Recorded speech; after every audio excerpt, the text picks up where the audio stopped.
All right, so procrastination is a problem. Everybody goes through it sometimes, particularly on the things that we hate to do. Even the most important things, we just keep finding reasons to push off. So I want to give you 5 tactics that you can use to get past procrastination. The first one was inspired by this guy named Raymond Chandler. He was a writer in the early 20th century, incredibly productive.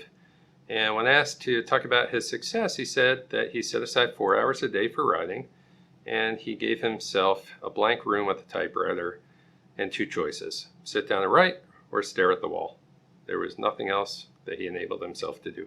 So that's called the do nothing alternative, and most of us would prefer to write or do the task rather than nothing at all.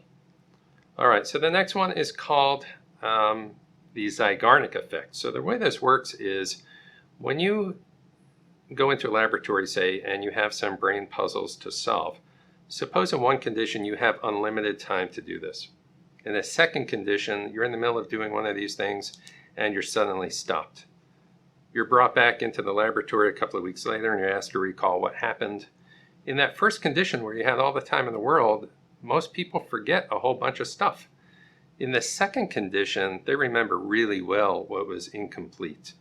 So whenever we have stuff that's an open loop, we're really motivated to close it. So if you can stop yourself in the middle of doing something, like in the middle of writing a paragraph or in the middle of a task, oftentimes that makes it that much more likely that we're going to want to get back to it immediately the following day. All right, the third tactic is called temptation bundling. And the way this works is you pair a high reward item with a low reward item. So for instance, if you want to go to the gym more often and you have a favorite Netflix show that you really want to binge watch, make sure that you only watch it at the gym when you're on the bike or the treadmill. You're going to have all the motivation you need to go do the thing that you want to do.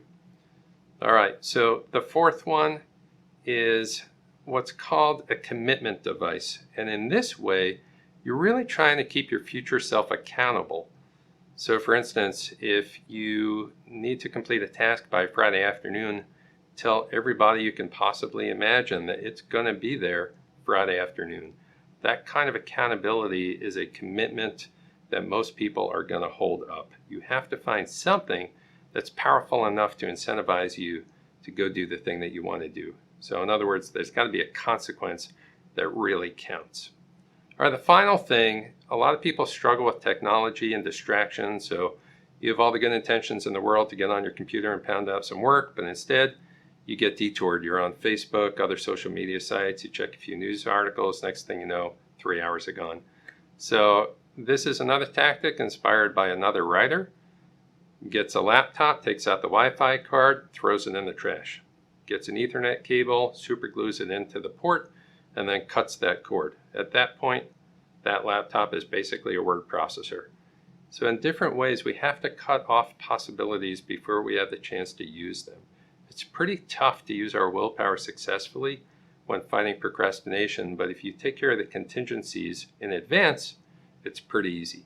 So I hope these have been helpful, and I will see you in the next blog.